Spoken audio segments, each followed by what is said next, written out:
at a real turning point here in a lot of ways. Not just the sale of the paper, because that's something that's really taking place on a national scope, but I think it's interesting that it's happening here, and I think it's also very interesting that we're having this conference here in a place where so many first-time things have happened here. I mean, this is a historic city. This is a place where the country was founded here, and I think it's appropriate that we're having this discussion here in the huge realm that we are. I can't believe how many people are here. It's amazing.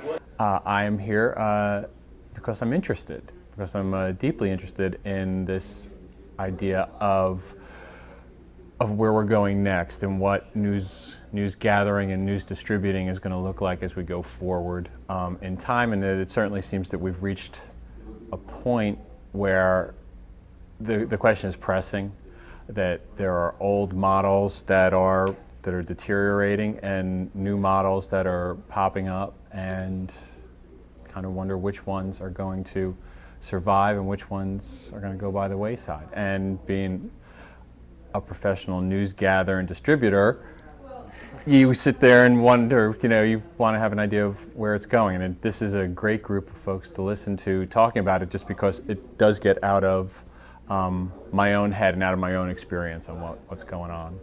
I think just putting all of this brain power in a room is going to produce a lot of ideas and hopefully a determination to see them through into something real.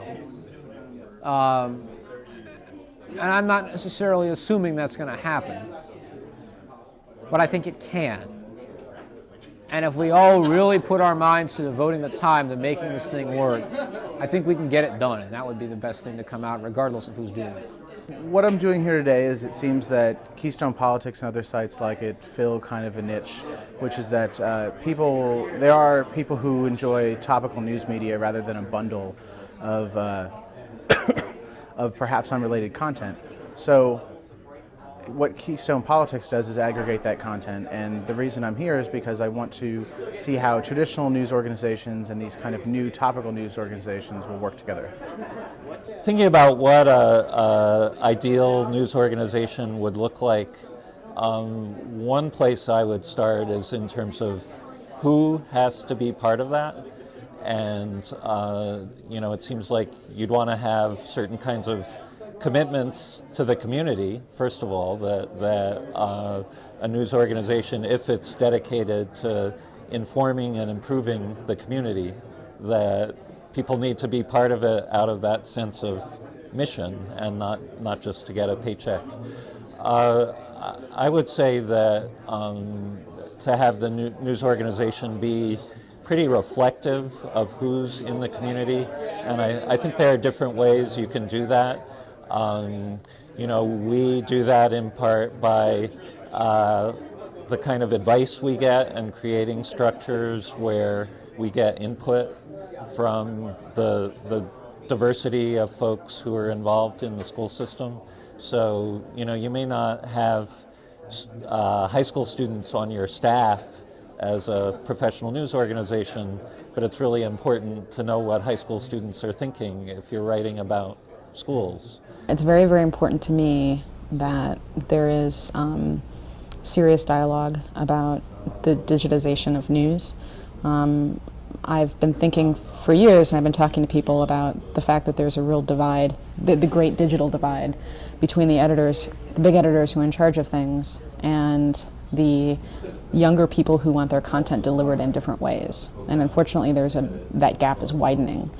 And every time I hear the word blog or podcast used in conjunction with what's going to save journalism, it makes me cringe, because it just is one more indication that people don't get it. The people who are in charge of producing the news don't understand that there are better delivery methods, and that doesn't mean the word podcast or blog. In fact, most of the people they're trying to reach knew those words years ago, and so it no longer means anything. They're dinosaurs. Everybody here is talking about wanting to hold a physical newspaper because people can't afford computers. I've got news for everybody. 10 years, everybody's going to have a computer, and I would venture to say that it's going to be much sooner than that. This newspaper that we all have this romantic idea about and we all feel very nostalgic towards, it's going to be gone. Maybe it won't be gone for the next 20 years, but it's going to be supplanted much sooner than that by something that's electronic. Well, I'm kind of in a unique position because I'm an ex-journalist who blogs. So I'm kind of bilingual. So I can kind of reach across and talk to both sides. So I think I have more understanding and empathy for both sides of the discussion than a lot of the people here. It has to be somebody whose sense of personal integrity is engaging the reader or the viewer, whatever format it is. Like when I used to be in sales, and people would say to me, I don't really understand what you're saying, but I'll buy this from you because I can tell that you just don't bullshit people. And I think that that's what people are looking for. They're looking for a voice that's not bullshit. I think this is why Jon Stewart is so popular, because he says what he thinks. And he's a smart guy who says what he thinks.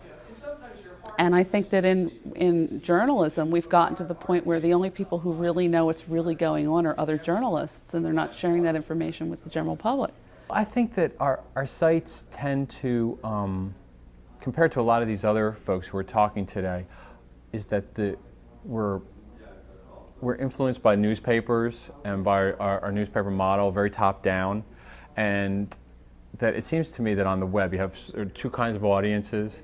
You have communities and you have audiences, and the communities kind of got their hands in it and they're a part of it, and an audience kind of sits like in a movie theater and they watch the thing happen.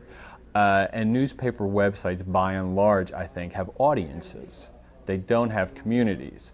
And when you look at the way that the web is going and the way that the communication's going in general, is this idea of community and this idea of folks being empowered, that they can do it themselves, and that the model kind of breaks here because sort of the point of news organizations was A, to deliver the news, but B, also to deliver a tidy profit while you're doing that. And you look at things like the explosion of blogs, the explosion of photo sharing, Flickr and all these folks, podcasts and all this, and the profit motive to a large extent has been stripped out. I mean, I think folks want to make money off of these things, but I don't think that's the reason why they do them.